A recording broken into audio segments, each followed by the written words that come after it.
that's the wrong series. That's the other Capcom franchise. Alright, welcome to part 6 of the Resident Evil 4 Remake playthrough. So you guys ready for our first boss of the game? No. The Alaskan bullworm? I mean, yeah. You would not be wrong about that.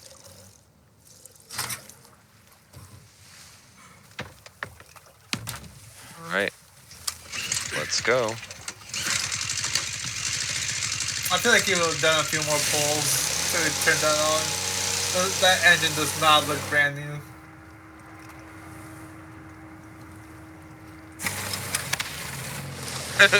You were saying?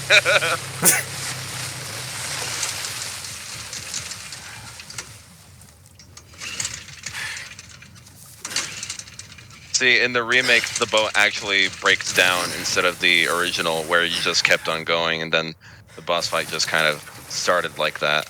Yeah, but like, my question is like, he knows there's a monster in the water, and he's like looking out for it instead of like staying focused and doing, hey, I should probably just turn this on as fast as I can. Well, it was an optional cutscene. Yeah. Okay. Yeah. Here we go. Del Lago, our first boss in the game. So yeah, you just like the original, you chuck harpoons at him. And Did so, you shoot harpoons at him in the original? in the VR version, they gave you a harpoon gun.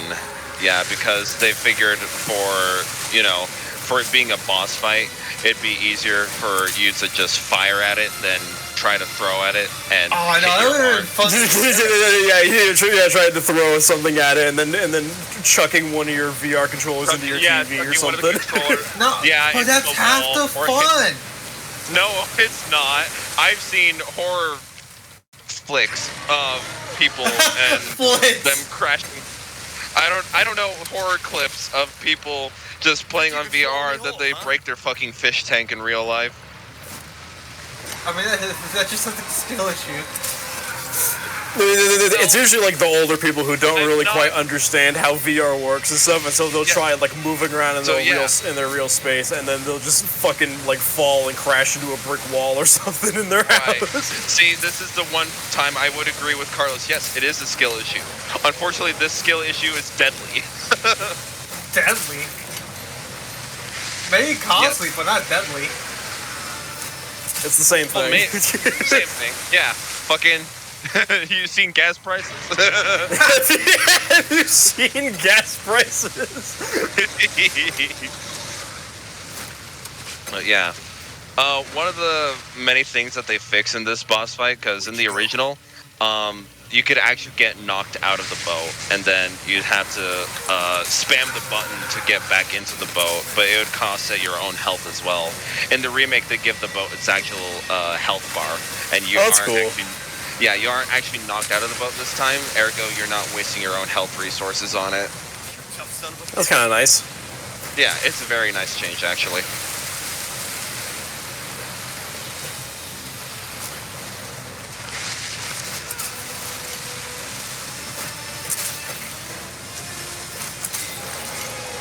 I don't know how many hits it takes. I've never counted, nor have I counted in the original. This seems like a lot. It is a lot, but thankfully this boss is shorter than the entirety of Sonic Superstars, so... As long as the boss is shorter than Trip's final boss, and that it's fine. Then it's fine. Yeah.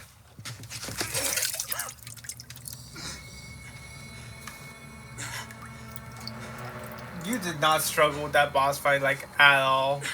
I did not, no. You're, like, getting out with that shit. Just the controller low batteries. The controller's about to go to sleep, too.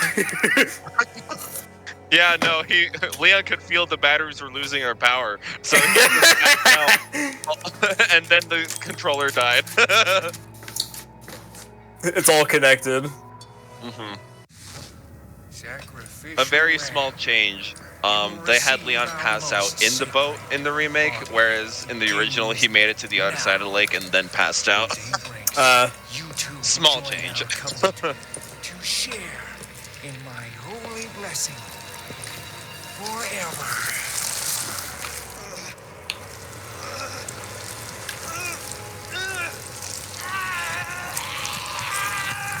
I hate sardines.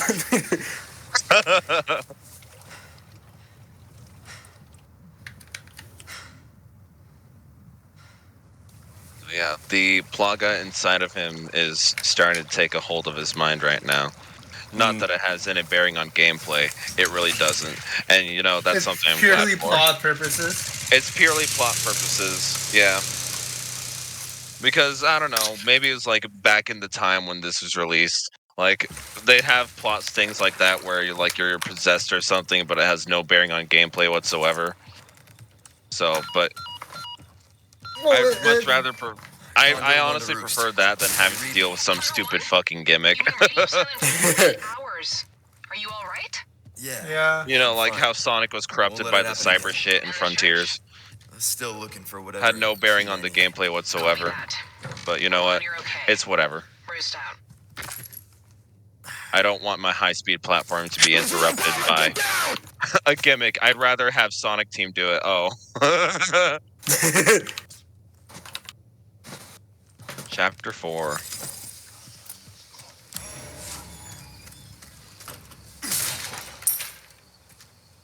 Oh yes, this part of the game.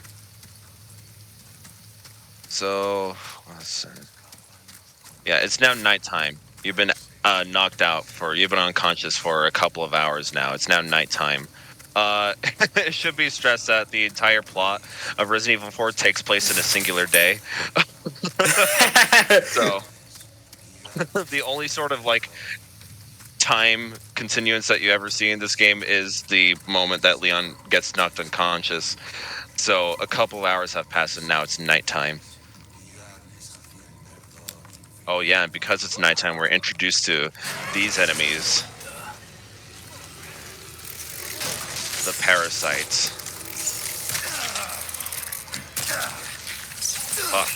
I mean, it smacked around. Yeah, no, don't fuck around with the parasites. Good job, fuck you. Exactly. Don't fuck around with the parasites. It's alright, I've played Halo.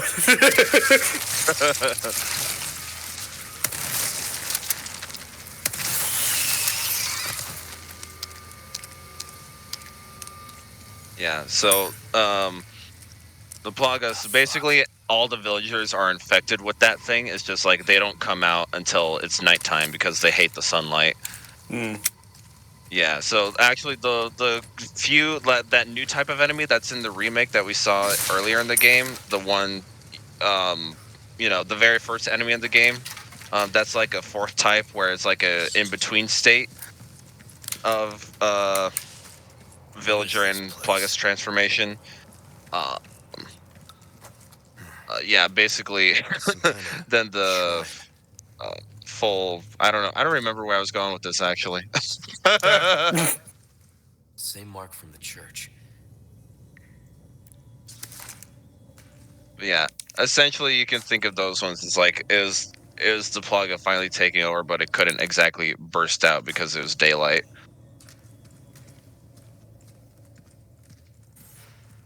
It's the lake. But yeah, there are, including that one, there are technically 4 varieties of those Plagas. So the first one that we saw here, I like to call spaghetti heads, because I mean, look at them. They had spaghetti strands coming out of their heads.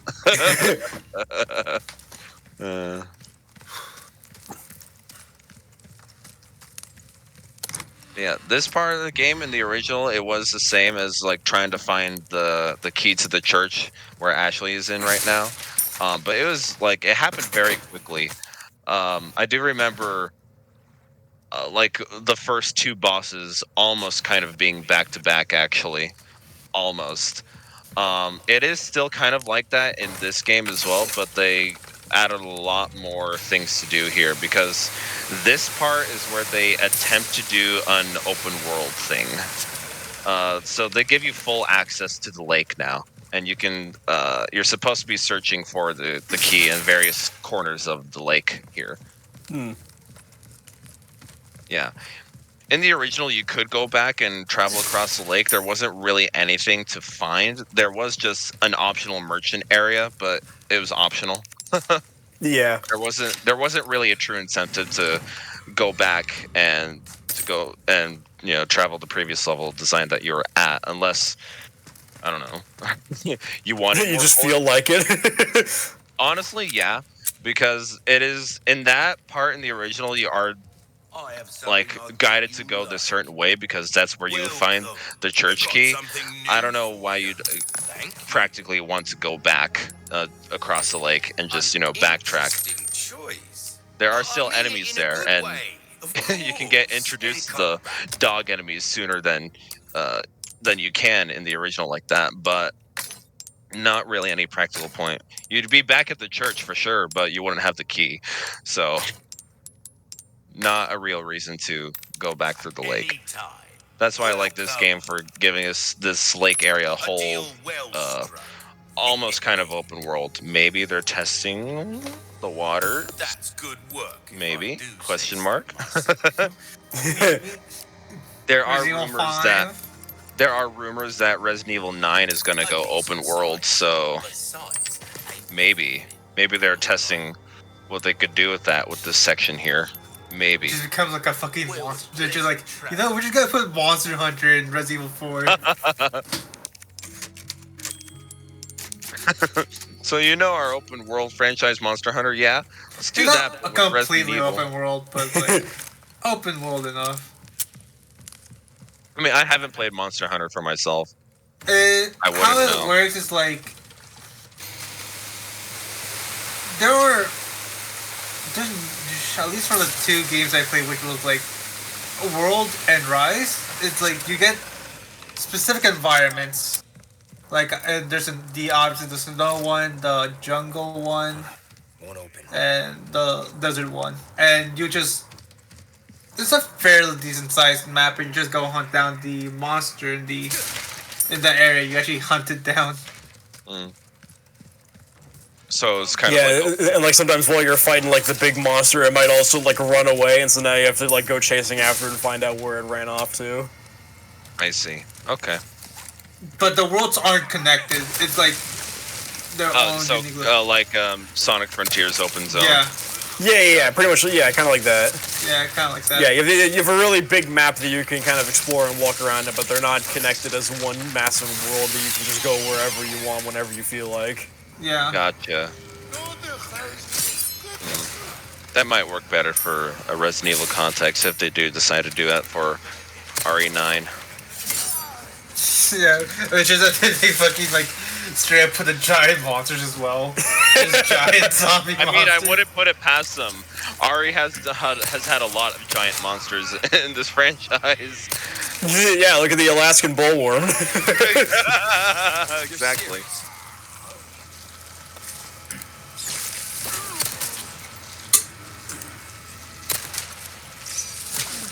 I'm really trying to shoot the Molotov. Or is it just like the fucking zombies from Dying Light, where they're just like hate UV rays? Sunlight. I think they're fine with like fire, but if it's like a really bright light, like an easy way if you're ever dealing with like 2 or 3 plug-us enemies, you can throw a flash grenade. So just very. Okay, so just very bright lights, okay. Yeah. But not dying lights, zombies type of hating light. No, yeah, because what you're saying is like they're weak to a specific type of light. Yeah. Okay. Yeah, I think fire isn't bright enough, and that flashlight you have isn't bright enough either. But if it was like a sudden, flash of light, then yeah. Fucking starts focusing the flashlight like in Alan Wake. Yeah. I have yet to play those games actually, but Yeah, I am aware there's like a flashlight mechanic that. Yeah, I'm works with that. in the same part as you. I haven't played them yet. It's just that some of those mechanics are, I wouldn't, at least prominent enough that people always talk about them. Yeah, I'm sure it's what probably sets it apart. Well, besides the story, because I hear the stories are also a factor in it. Yeah.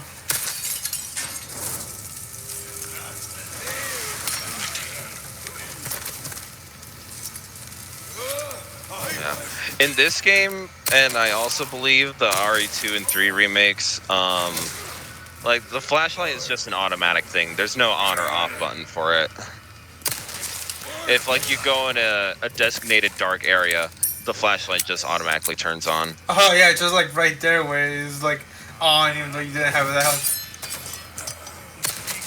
Well, like there's a certain animation for Leon actually grabbing his flashlight and turning it on. It's just like that's not a player manual turn on.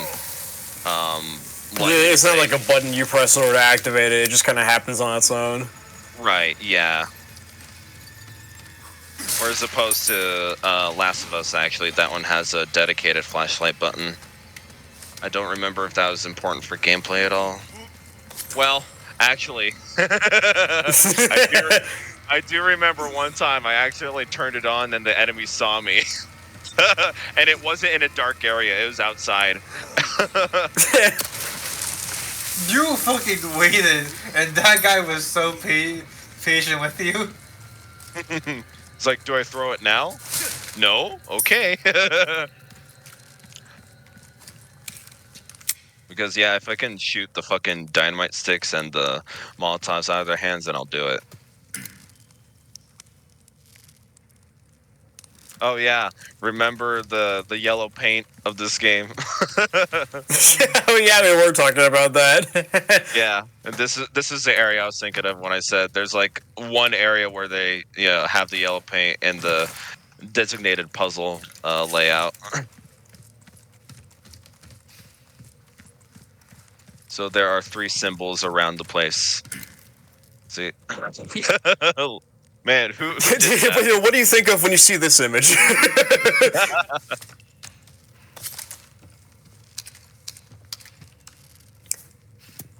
It's always so fun when the flashlight light is still facing forward, even if the animation shows the flashlight behind you.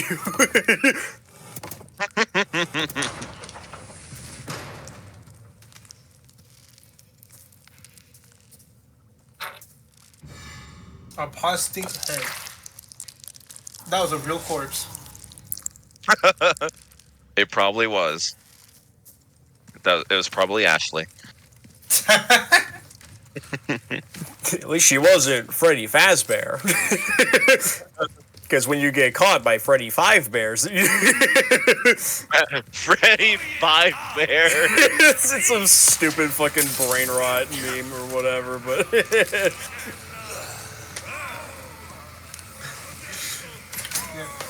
We are all slowly getting more and more brain rot by the day. Exactly.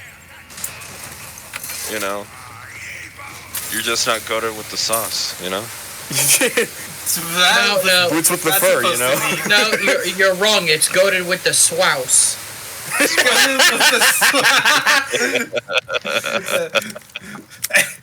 This is level 1 brain rot. This is level 2. Our humor is so broken. Yeah. Exactly. It's good with the swouse. Wouse. I saw a fucking humor clip the other day that was to. like the IGN review, I think, of like the Miles Morales Spider-Man, where he does the it's like the quote where he's the something about like the exaggerated swagger of a black teen or something like that. It was like that clip, but it was like it's the exaggerated swouse of a black teen.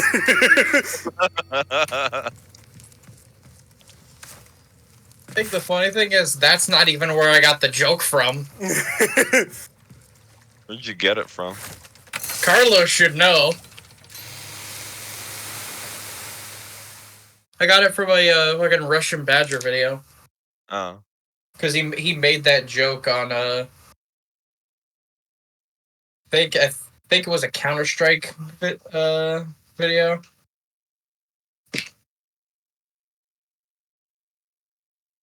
Carlos? Yeah, what happened? He wasn't listening the whole time. You. Oh, cool. We get distracted. That was directed towards you, buddy. And you're like, huh? wait, what day is today?